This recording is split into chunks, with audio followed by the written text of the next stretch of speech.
Hello and welcome back to the second part of treatment options. We have heard that chronic tinnitus is not curable. However, surveys show that many sufferers are only slightly affected. The brain gets used to the noise over time.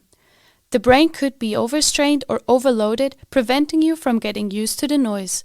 A vicious cycle of unhelpful thoughts, feelings, body reactions, and behaviors occur. This prevents habituation to the tinnitus.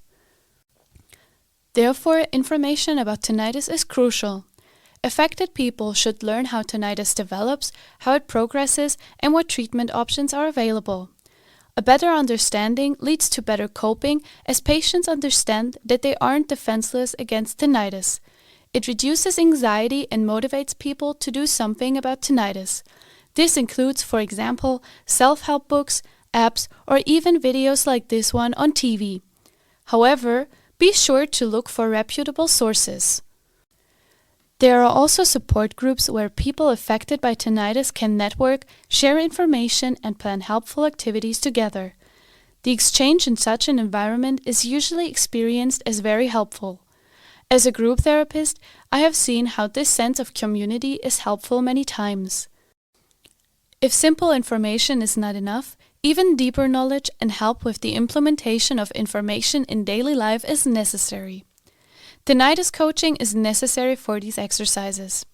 This can be offered with behavioral therapy. Here, stress that exists due to tinnitus can be reduced. The goal is to learn to enjoy life with tinnitus again or to be able to enjoy it more. Tinnitus can be a handicap, but it is an active decision of each person how to deal with the handicap.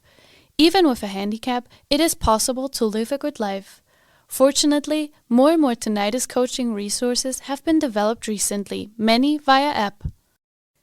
The goal of many treatments is to improve coping strategies for tinnitus, to strengthen the feeling that one can do something against tinnitus and that one no longer feels helpless. The basis of any therapy should be to accept the tinnitus. A patient once told me that he imagines living by the sea. The sound of the waves belonged to the sea and the world, just as his tinnitus belonged to him. So, he learned to live with it. Paradoxically, often tinnitus can only get better when one no longer fights it or sees it as an enemy. Figuratively speaking, it is like having a neighbor who has been making your life difficult for many years. If you fight him with the same means, he will never give up. If you ignore his annoying actions, accept him as a neighbor, and perhaps even greet him politely, he will eventually give you peace. In any case, he will not move out. If you lie in bed at night, the tinnitus can seem very loud. There is no background noise to distract you. Then you might think about it, get annoyed, and get tense. You can't fall asleep that way.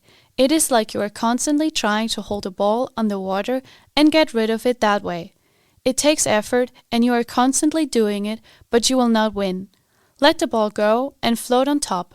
Let the tinnitus do its thing. Listen to it. What should happen, except that you get upset? The tinnitus will still be the same. A patient once told me that she had problems falling asleep because of tinnitus. Many months later, it was no longer a problem. I asked her what had happened. She said, "I turned the tables. It still sounds the same as before, the volume is the same, but I now consciously concentrate on it. It is always the same and monotonous and lulls me to sleep. Way better than thinking about the problems of everyday life." Next time, we'll talk about noise hypersensitivity. See you next time.